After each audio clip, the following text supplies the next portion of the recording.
Guns and Targets. By a player, for the players. Bonjour à tous et bienvenue dans cette nouvelle vidéo review.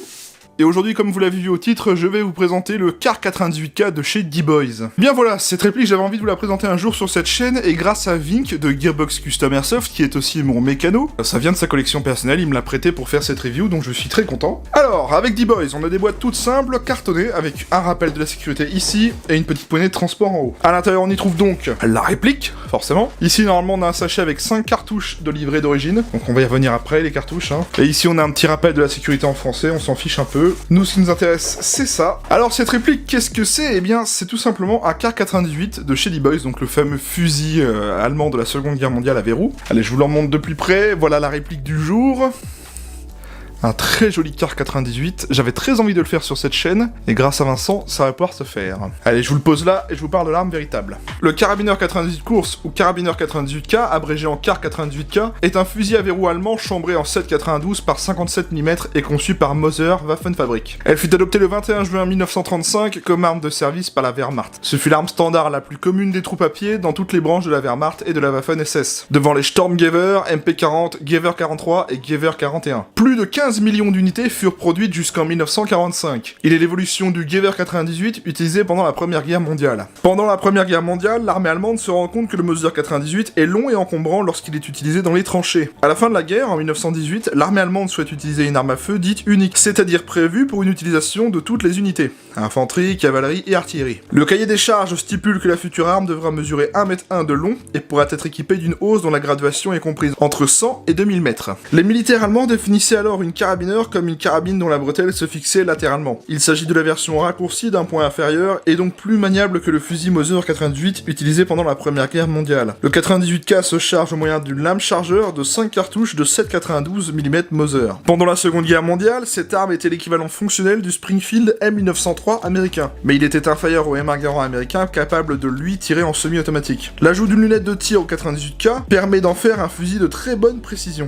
Cette version Airsoft proposée par D-Boys dispose d'une crosse en bois véritable et le reste en métal, ainsi que de bonnes finitions pour plus de réalisme. Toujours dans cette optique de réalisme, ce modèle est à cartouche éjectable et 5 cartouches sont fournies avec la réplique. En externe, elle se caractérise par une crosse en bois véritable, un fonctionnement à gaz et bien sûr les cartouches éjectables. En interne, on y retrouve un canon de 500 mm de long pour 6,05 mm de diamètre. Voilà pour l'arme et la réplique. Alors, j'ai pas de manuel à vous montrer, il y en avait pas dans la boîte, donc Vince... Où est passé le manuel? Est-ce que dans la version 1? Je ne sais pas. Donc on passe à la suite. Alors comment est-ce qu'elle fonctionne cette réplique? Eh bien écoutez, ce n'est pas un simple spring à verrou, contrairement à ce qu'on a déjà pu voir. C'est une réplique à gaz qui va utiliser le système de verrou. Mais en plus d'utiliser du gaz, cette réplique va utiliser des cartouches factices. Voici ce qu'il y a dans la boîte. Donc d'origine, vous n'en avez pas autant dans la boîte, hein, je tiens à vous le dire. Vous en avez 5 de livrés avec. Donc 5 qui est la capacité réelle du chargeur de l'arme. Hein. Donc voilà, ce sont de simples cartouches par lesquelles on va insérer une bille ici. On va l'insérer dans la réplique et le système à gaz va propulser la bille à l'autre bout de la cartouche. Donc grosso modo, vous tirez le levier en arrière, vous insérez une cartouche, vous y mettez du gaz ici à l'entrée de cette petite valve, vous rabattez la culasse et vous tirez. Tout simplement. Donc l'avantage de ce système, c'est que ça reproduit très bien la vraie arme, parce que pour le coup, on utilise aussi des cartouches. L'inconvénient, c'est que bon, pour jouer avec ça sur le terrain, il va falloir ramasser les cartouches à chaque fois, vous risquez d'empaumer. Je pense plus que c'est une réplique de plaisir ou de collection qu'une réplique de jeu. Et le truc qui est vraiment sympa avec cette réplique, forcément, c'est l'éjection des cartouches. Ouais, c'est sympa. Donc voilà comment ça fonctionne. J'ai envie de vous dire, on peut dire que c'est un peu un GBB à verrou. Voilà. Parce que bon, on a quand même la culasse mobile, donc bon. Allez, on continue. Alors au niveau des points à voir, il n'y a pas grand chose, c'est assez simple. On va commencer par tout ce qui est sécurité. Alors sur le Car 98, la sécurité se trouvait au niveau de l'arrière de la culasse, ici. On peut l'actionner uniquement lorsque la réplique est armée, donc tout simplement avec ce levier ici. Donc là, il n'est pas actionné. Si on le pousse du côté droit, comme ceci, la sécurité est actionnée. Ça désarme le système de tir, je ne peux absolument rien faire. Donc si je l'enlève, bien sûr, on aura le tir. Voilà. On a ici la culasse mobile pour y insérer les cartouches. Donc on tire le levier tout simplement vers le haut et vers l'arrière, comme ceci. Ici, on a l'emplacement des cartouches. On peut en mettre 5 en quinconce, tout simplement comme ceci.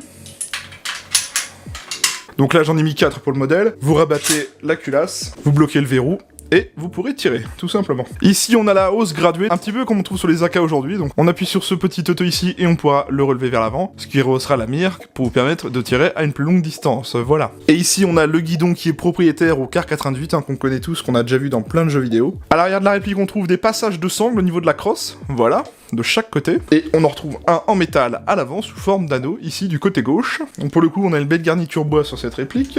Ici, on a une reproduction de la baguette de nettoyage, donc on peut pas la retirer, hein, c'est complètement factice, mais au moins ils l'ont reproduite. Donc voilà. Et puis bah voilà, au niveau des contrôles standards de la réplique, hein, y a pas grand chose, je vous ai dit, c'est vraiment simplé, mais c'était très fonctionnel à l'époque. Donc voilà pour les contrôles. Alors, pour le réglage au pub de cette réplique. Alors ça va se faire ici, on va aller au niveau du cran de mire, et on va tout simplement lever le cran de mire, comme ceci. Et juste ici, au bout de mon pouce, vous trouverez une petite vis, dans laquelle il faudra tourner ici pour pouvoir régler son hop-up. Donc je vais pas vous le montrer parce que Vince a fait son réglage, et je ne veux pas défaire son réglage, donc je n'y touche pas. Mais voilà, en gros vous insérez votre clé ici, et vous pourrez régler votre hop-up. Au niveau des montages et entretien, alors oui, on en a un petit peu à faire sur cette réplique. Il faut tout simplement éjecter la partie culasse. Donc pour ce faire, on va la mettre comme ceci en position arrière. On va tirer cette partie-là au niveau de mon index. Vous voyez, là. Donc on la tire, et on tire la culasse en arrière, tout simplement. Et donc voici la partie bolt, hein, on y voit l'insertion du gaz juste ici. Donc bon, on lubrifie cette partie, hein, histoire de l'aider à coulisser proprement. Ici, vous avez la sortie des gaz lors du tir. Alors Vince m'avait dit qu'il fallait entretenir cette petite baguette plastique, hein, pour l'aider à bien coulisser, donc n'hésitez pas à y aller pour l'entretenir, hein, ça ne lui fait pas de mal. Donc voilà, vous voyez que c'est pas compliqué au niveau des montages, hein, ça reste assez simplet. Et pour le remettre, eh bien, on fait la même chose, on le met par l'arrière. Voilà, et il va venir s'y mettre tout seul, vous voyez, c'est pas compliqué. Bon allez, je vais y mettre du gaz quand même pour vous montrer un petit peu le son que ça fait, ça change pas grand chose, mais... Et donc à chaque tir, vous voyez, hein, ça change pas grand chose, un petit peu le son qui change, mais c'est tout quoi. Donc, la queue détente. Alors on a un très léger débattement, enfin, j'ai même pas envie de dire que c'est un débattement, c'est un peu un jeu, vous voyez. Comme ça. Donc là, je commence à appuyer, ici j'ai une résistance très prononcée. Hop, et ça part d'un coup sec. C'est fluide en fait, on appuie, on sent qu'il y a une résistance, mais d'un coup, le coup part, et voilà. Voilà, entre guillemets, pour le test de tir à vide et la queue de détente. En termes de finition et matériaux, alors pour le coup, on a quelque chose de très bien, parce qu'on a une réplique en bois et métal. Toute la réplique est en bois-métal, que ce soit chaque partie métal, il n'y a pas une seule partie de plastique là-dessus. La partie garniture bois, eh bien, elle est en bois véritable, pour le coup, donc c'est très bien. Donc d'origine, je tiens à rappeler que ça ne vient pas dans cette couleur-là, hein. J'ai vu des photos, c'est un peu du bois de cagette, un peu dégueu. On a aussi toute la partie mécanique, avec les organes de visée, la culasse, etc., le verrou. Bien évidemment, ces parties-là aussi sont en métal. La partie canon avec la tige aussi, bien évidemment. C'est simple, pour vous résumer, il n'y a pas une seule partie de plastique sur la réplique, même les cartouches sont en métal. En termes de finition, c'est pas dégueu du tout, surtout au prix de la réplique, c'est même très bien, je trouve. De nous proposer des répliques aussi abordable avec du vrai bois, c'est très cool. Quand on voit que certains constructeurs nous sortent des répliques à je ne sais combien d'euros juste pour avoir une crosse bois. Donc là, D-Boys, très bon point à ce niveau-là, parce que on a quelque chose en bois et métal. Vous lui appliquez une patine comme Vince a fait, et vous avez quelque chose de très propre pour le coup. Excellent point pour D-Boys. Alors, au niveau des caractéristiques techniques, alors c'est une réplique de calibre 6 mm à propulsion gaz, disposant des modes de tir sécurité et semi-automatique uniquement, coup par coup. Elle fait une longueur de 1125 mm, d'un poids de 3350 grammes. Son canon interne mesure 500 mm, et c'est un 6.05 d'origine. Elle est annoncée par le constructeur à 350 fps. Elle dispose bien du hop-up réglable. Elle dispose bien d'une culasse mobile, oui, mais à verrou. Voilà. La capacité de son chargeur est de 5 billes. Une bille par cartouche, forcément. Elle est fabriquée en métal et bois véritable. Et c'est fabriqué par D-Boys. Voilà. Bien, on a fait le tour de la réplique. On va aller au test chronie et au test de tir et je vous retrouve juste après. Allez, à tout de suite.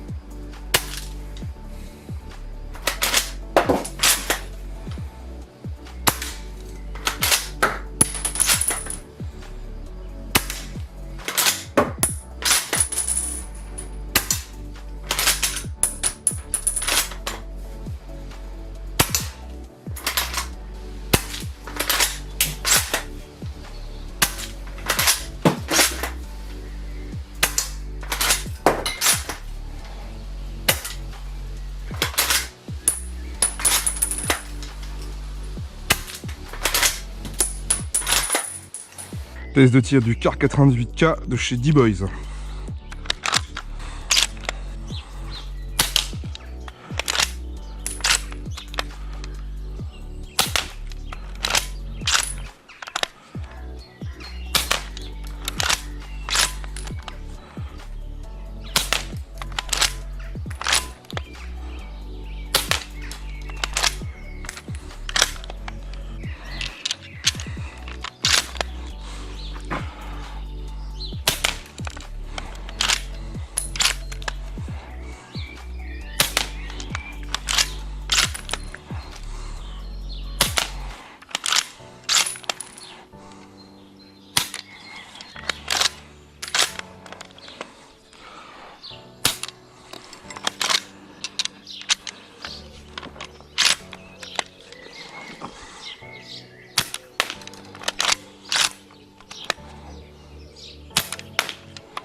Putain, c'est pas loin, hein.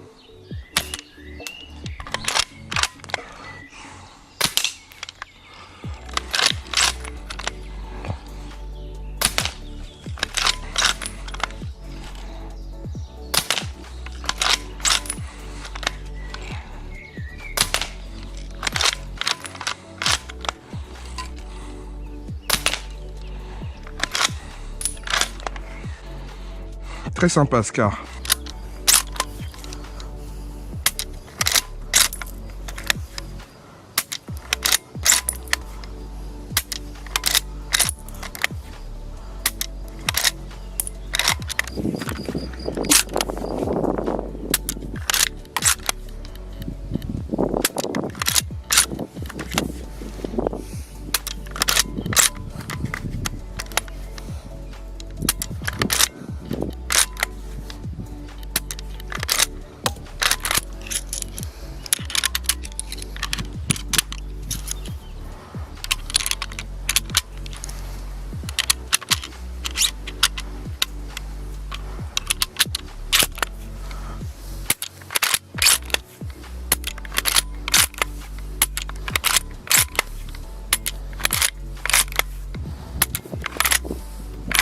Je ressors du test de tir. Alors que vous dire sur cette réplique? Eh bien, si vous êtes collectionneur et que vous cherchez une réplique de Kar 98 plutôt réaliste à gaz, c'est vraiment un très bon compromis. Pour le coup, on a des performances qui sont pas faux folles, hein, clairement, vous l'avez vu. Là, pour le test de tir, j'étais à la 0.36. C'est le réglage hop-up que Vince avait fait, que je ne voulais pas toucher, et qui, pour le coup, a été assez convenable, parce que j'ai réussi à toucher ma cible quand même. Il faut savoir aussi que Vince, d'origine, n'a pas laissé le hop-up, il a fait des modifications dessus. Je vous invite vraiment à aller voir la vidéo de Vince à propos de cette réplique, parce qu'il va vous expliquer ce qu'il a fait dessus, etc. Donc là, faut savoir qu'il y a eu des choses de changer sur la réplique, hein. Donc d'origine, vous n'aurez pas forcément ces performances-là, je tiens juste à vous prévenir. Moi, pour le coup, j'ai pas été trop déçu, j'ai réussi à toucher ma cible. La résistance au froid est plutôt bonne, hein. De toute façon, on a une très bonne autonomie en gaz, hein. C'est pas une culasse mobile, ça fonctionne très bien. Ce qui est très sympa avec la réplique, c'est son aspect culasse mobile à chaque tir, ça reproduit vraiment quelque chose de très réaliste, et ça, c'est très plaisant. Alors de là à dire que c'est une réplique de jeu, je ne pense pas, je trouve que c'est carrément plus une réplique pour les collectionneurs, pour celui qui veut se prendre un petit Kar 98, ou pour celui qui veut accrocher ça sur son mur, hein. Clairement, ça fait carrément le taf. Et puis, l'autre très bon point de cette réplique, c'est sa qualité de fabrication avec les bons matériaux utilisés, et c'est surtout son prix, donc on va voir tout de suite. Et ben, écoutez, après quelques modifications au niveau du hop-up, c'est très concluant en termes de perf. Jusqu'à 30-35 mètres, vous toucherez quand même votre cible, et pour s'amuser dans le jardin ou pour faire de la constitution ou de la collection, ça suffit largement. Bien, parlons un petit peu du prix. Cette réplique, vous la trouverez en moyenne à vendre sur les shops français dans les 200€, ce qui est très